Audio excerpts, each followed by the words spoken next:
여러분 안녕하십니까. 사찰 순례 전문 채널을 운영하는 여전입니다. 우리는 사찰에 가게 되면은 사찰에는 많은 그림들이 있습니다. 정각의 바깥 부분에도 그림이 있고요. 또 정각 안에 법당이라든지 이런 정각들에도 내부에 그림이 있습니다. 이 그림들이 무슨 의미일까 잘 아시는 분도 계시겠지만은 초심자들을 위해서 절에 있는 그림들에 대해서 소개를 좀 해드릴까 합니다. 오늘은 그 그림 중에서 팔상성도를 공부를 해보실 예정인데요. 우선 절에 가면은 그림들이 있는데 정각의 바깥에 있는 그림들은 백화라고도 이야기를 하게 되고요. 그리고 절의 법당 안에 있는 그림을 탱화라고 하는데요.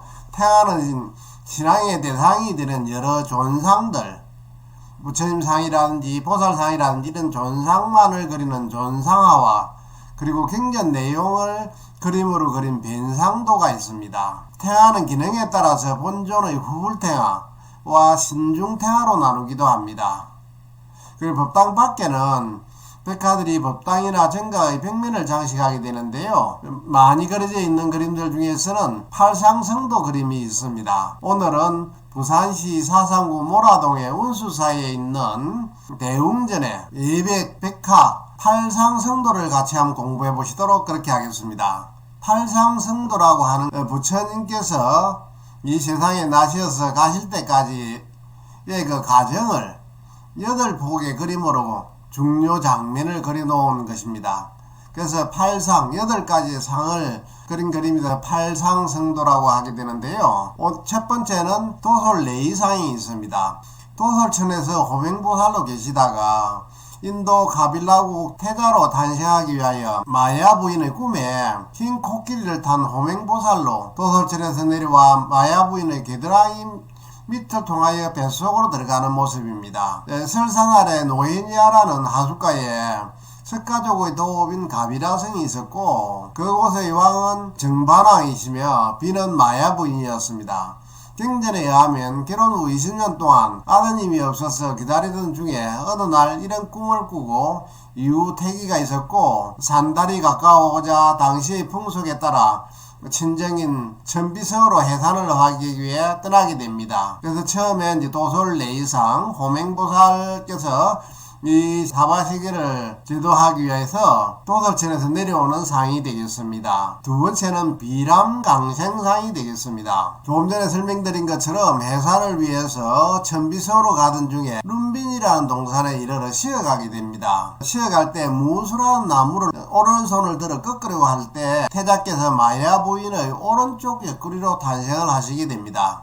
태자가 태어나시자마자 하늘에서 9마리의 용이 물을 뿜어 씻기니 태자께서는 사방을 7걸음 걸으시고 오른손을 하늘로 왼손을 땅을 가르치며 천상천하 유아독존이라 외치게 됩니다. 옆구리로 태어났다 하는 것은 왕족이 태어났다는 그런 의미가 되겠습니다. 하늘과 땅에 내가 제일 홀로 존귀하다라는 그런 말씀이 되겠는데요. 여기서 나라는 것은 태자 자신을 의미하는 것이 아니라 불성을 가진 존재들이 다 존귀하다는 그런 의미라고 합니다. 그래서 모든 것이 평등하다는 그런 의미를 갖습니다. 불성이 있음으로 해서 신분의 높낮이의 요소도 아니고 재물이 많고 적음도 아닌 불성을 가짐으로써 평등하다는 평등사상을 설파한 것입니다. 이것은 불교의 중요한 경전의 뼈대가 되는 것입니다. 이 선언은 인류사에서도 핵심적인 그런 선언이 되는 것입니다. 이렇게 태자가 태어나시면서 가비라성에는 큰 경사이기도 했지만 한편으로는 태자가 태어나시고 나서 일주일 만에 마야 부인께서 돌아가시게 됩니다. 그래서 또한 슬픔을 같이 겪게 되는 것이 가비라성의 모습이었습니다. 정반왕은 태자가 태어나자 이름을 시다르타라고 이렇게 지어주셨습니다. 시다르타는 모든 것을 다 이룬다 하는 그런 의미를 갖습니다. 그날이 4월 8일 4월 초파일이 되겠습니다. 세 번째는 사문유관상입니다. 태자께서 자라나서 내 문을 나서면서 세상의 모습을 보시게 되는 것이죠. 어떤 모습을 보셨는지 확인해 보시도록 하겠습니다. 그 전에 태자께서는 7세 때 중경지에서 벌레를 잡아먹는 새들을 보면서 약육 강식의 현실 세계에 큰 슬픔을 느끼게 됩니다. 이후 19세가 되시자 야슈다라와 결혼을 하게 되고 계절에 맞추어 쾌적하게 살 수 있는 삼시즌에서 화려한 궁중생활을 이어가게 됩니다. 하지만 어느 날 성 밖을 나선 태자께서는 동문으로 나가서 늙은 노인의 모습을 보고 남문으로 나가 병자를 보게 되고 그리고 서문으로 나가서 장례를 보게 됩니다. 죽음을 보게 되는 거죠. 죽음을 보고 무상을 느끼게 되고요. 그리고 나서 북문으로 나가 수행하는 사문의 모습을 보고 출가를 결심하게 됩니다. 가야 할 길이 어딘지 깨닫게 되는 것이죠. 네 번째는 유성 출가상입니다. 태자의 나이가 29세가 되었을 때 아들 나우라가 탄생하게 됩니다. 나우라라는 말은 장애라는 의미인데요. 출가 수행을 하는데 장애가 된다는 그런 의미를 갖게 됩니다. 한편으로는 아들이 태어남으로써 태자가 출가를 할 수 있는 명분을 얻게 됩니다. 그 당시에는 인도 사이에서는 아들이 있어야 집을 나가서 수행자들과 함께 수행을 하면서 살 수 있는 그런 조건이 되었습니다. 그래서 태자도 한편으로는 이제 아들을 두었기 때문에 출가를 할 수 있는 명분이 되었다고 볼 수도 있습니다. 그래서 태자께서는 마부 차익을 불러 백마 근척을 타시고 출가를 하시게 됩니다. 이 출가로 인하여 더 이상 태자가 아닌 세상 어느 한 곳에 머무르지 않는 출가 사문이 되신 것입니다. 이날이 음력 2월 8일 출가일이 되겠습니다. 다섯 번째는 설산수도상입니다. 성을 나서시어 서성을 찾아다니시다가 만족을 하지 못한 태자께서는 가야성 곁으로 흐르는 이련선악가에 우루비라의 수림 가운데 계시면서 무섭고 지독한 고행을 하셨다 합니다. 그것은 참으로 격렬한 고행이셨습니다. 세종께서는 스스로 말씀하시되 과거의 어떤 수행자라도 현실의 어떤 고행자라도 또 미래의 어떤 출가 행자라도 이보다 더 높은 고행을 닦은 자는 없고 닦을 자도 없으리라 이렇게 말씀하신 것으로 봐도 세상에서 드문 고행이시였습니다. 그러나 이러한 고행도 태자의 구하는 것을 주지 못하였습니다. 그래서 태자께서는 이곳에서 6년 동안이나 긴 세월을 허비하시면서 고행하시던 것도 헌시짝같이 버리시고 이련선악가에 흘러가는 물에 목욕을 하시고 때를 씻고 선생녀가 바치는 유미죽을 받아 잡수시고 몸의 기력을 회복하셨다고 합니다. 같이 수행하던 5비구가 있었는데 이들은 태자께서 타락을 하였다고 비난하면서 태자 곁을 떠나가게 됩니다.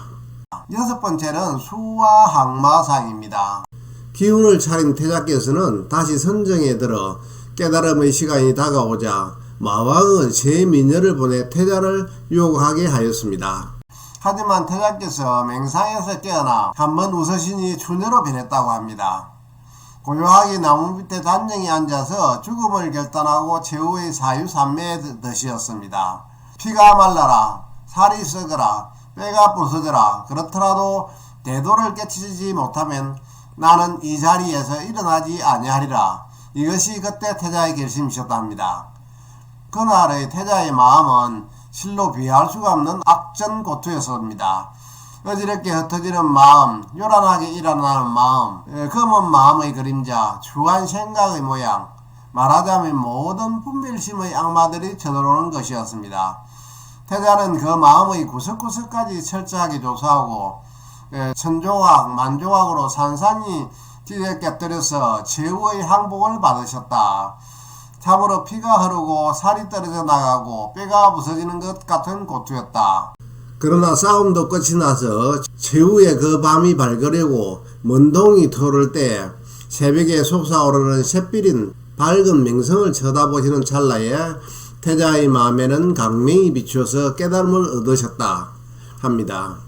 그래하여 이에 학철대화신 부처님이 되셨다. 그것이 바로 태자가 35세 되시던 해 12월 8일 새벽이었습니다. 7번째는 노건전법상입니다. 그래서 그 후부터 세상 사람은 부처님을 세상에서 가장 높은 어른이라고 해서 세존이라고 부르게 되었습니다. 세존께서는 먼저 6년간 같이 고행하던 5사람에게 도를 설해주려고 하시고 그들이 있는 바라다시의 녹야원으로 찾아가서 사제법을 설하시었습니다. 그리하여 그들을 제도하시고 왕사성에 들어가시어 딘비사라 왕을 교화하여 그곳에 성교의 기틀을 세우고 왕성하게 전도를 시작하게 됩니다. 사람과 사람들은 마치 목마른 자가 물로 달려들듯이 배고픈 자가 밥을 구하듯이 세존의 가르침을 받으려고 찾아 몰려들었습니다. 노건이란 사슴이 논이는 동산이란 뜻으로 노건에서 초전법륜을 펼치셨다 해서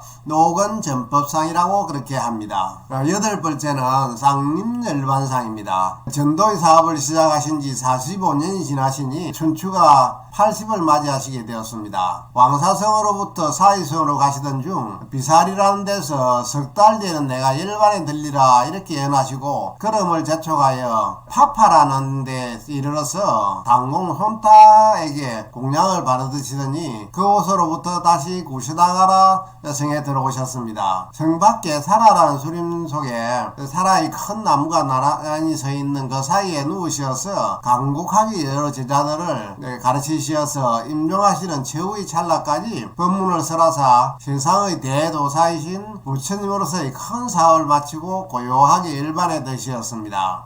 구시나가라 성의 사람들은 세존의 열반하심을 슬퍼하고 탄식하며 몸둘 바를 알지 못하더니 아난의 가르침에 의하여 세존의 위해를 하장하여 모셨습니다. 이때 마갈타 구왕 아샤세를 비롯하여 7대 구왕들은 다 세존의 유골과 사리의 분배를 간청하고 빌었으나 구시나가라 성의 사람들은 이것을 거절하고 배척하였기에 유골 쟁탈의 전쟁까지 일으키게 되었습니다. 그러나 해닌 도로나의 중재와 주선에 의하여 세존의 유골은 8대국에 잘 분배케 되었습니다. 그런데 이 밖에 세존의 유골을 담았던 뺑가 가장을 모신 채 흑을 받아가는 자도 있어서 각각 자기 나라에 돌아가서 이 여러 나라에는 10개의 큰 대탑을 건립함에 이르게 되었습니다. 자등명 법등명 하라는 것이 부처님의 마지막 법문이셨다고 합니다. 자기 자신을 거울로 삼고 법을 거울로 삼아라는 부처님 말씀이 유교이셨던 것이죠. 쌍림수화상에서 간 밖으로 두 발이 나와 있는 그림은 세존이 구시나가라의 사라상수 아래에서 인멸하자 입간하였는데 가섭이 다른 지방에서 세존의 인멸 소식을 듣고 그곳에 이르러 살피우니 세존이 두 발을 간 밖으로 내보임으로써 세존의 마음을 가섭에게 들었다고 하는 각시쌍부를 그림으로 묘사한 것입니다. 이렇게 부처님의 일대기를 그린 그림을 팔상성도라고 합니다.